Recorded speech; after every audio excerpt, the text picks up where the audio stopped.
8.3, the last section of chapter 8 that we are covering. So it's still with graphs. So think back from 8.2. Why did we skip 8.3? Well, this is why we did.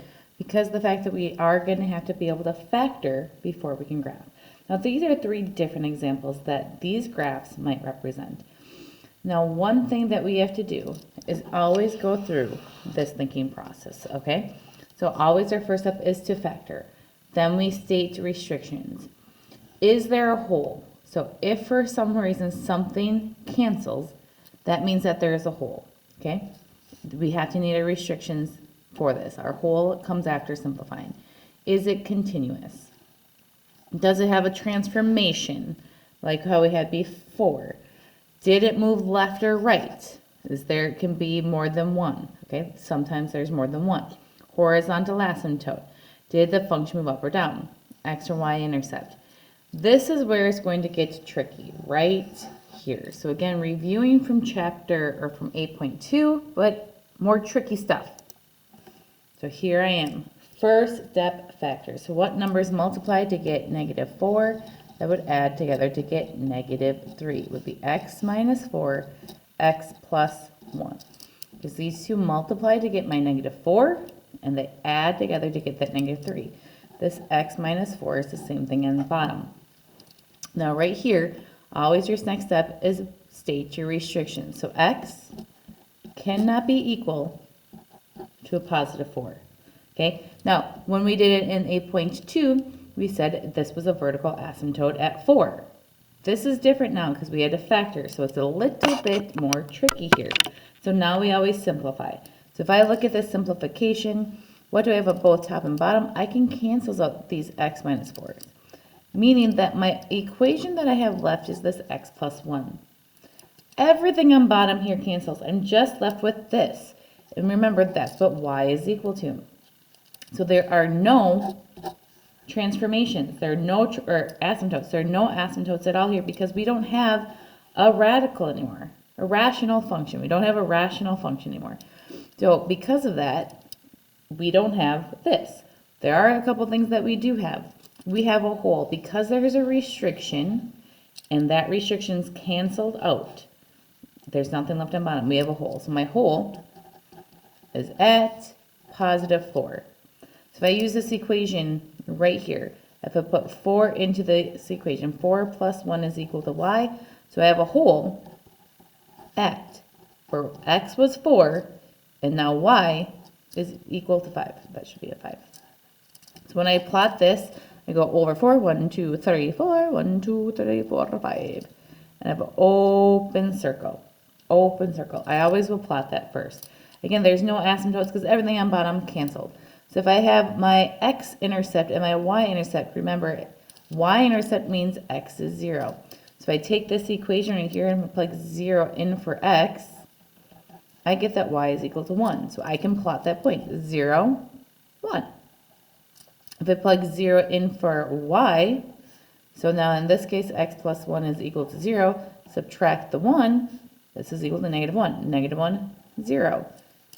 If we're going to graph this in our graphing calculator, okay, this was my original, and this was my simplified version. So a couple of things here. When I go to my graph, or my table now, if I go second graph to get to my table, look at how these numbers are all the same, except for this spot right here, because there's a hole. Notice how my original problem had an error. That's a hole. So if I ever put in my original, and then I put in my simplified version, if all of a sudden there's a number there, that's where the hole is located. Now if I go to graph, again, the blue one is my original, and the red one is the hole. If I look at, here's my blue line, yes, that's right, this is going to be a straight line, and here's my red line.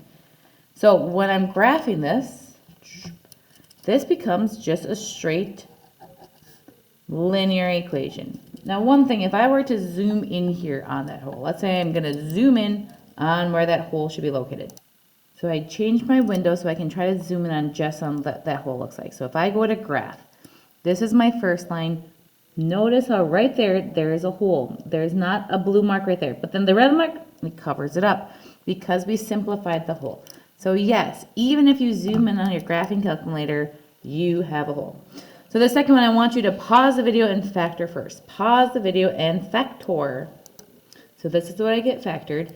Now, next step, state restriction. So x cannot be equal to -2, because I would get a -2 right there. X cannot be equal to a -1. Next step, simplify. There's like a 1 times here.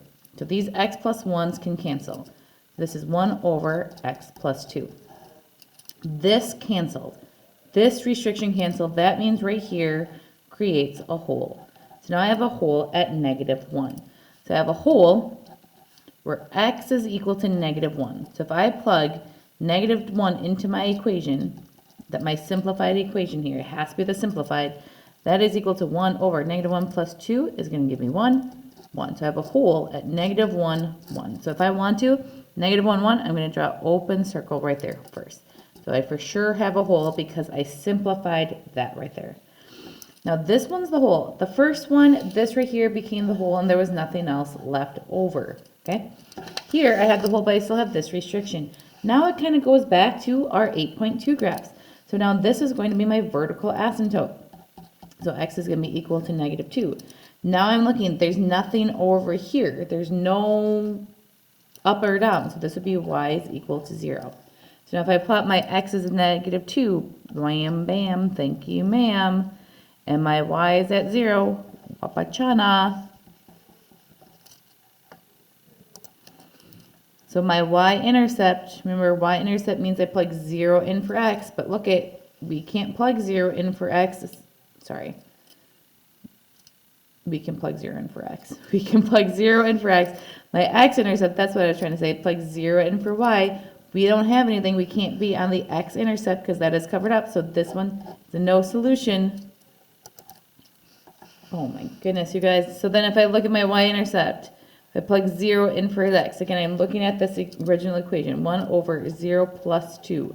So this would give me 1/2. So my y-intercept is at 0 and 1/2. This is where I plug it back into my graphing calculator. So if you go to y equals, I'll pause the video and plug this into your graphing calculator. So notice again, I'm plugging in both the original, parentheses around the top, divided by parentheses around the bottom, and the simplified, 1 divided by the bottom.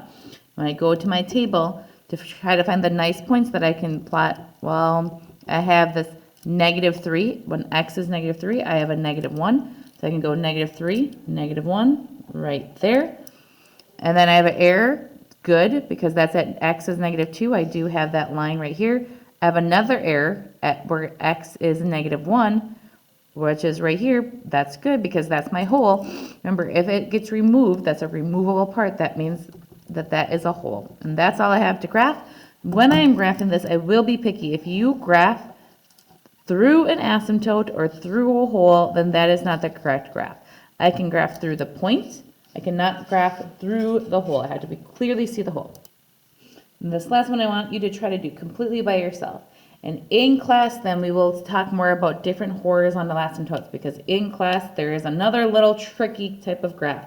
But pause the video, try to do this whole shebang by yourself. This is what your graph should look like. Here it is factored. I can cancel out my x plus 2. So that creates this hole right here at my restriction. So the -1 is where my restriction's at. If I plug that -1 into the equation, I get -2. So I need to have an open circle. Again, tomorrow we'll talk more about horizontal asymptotes, different types of horizontal asymptotes. Have a wonderful day.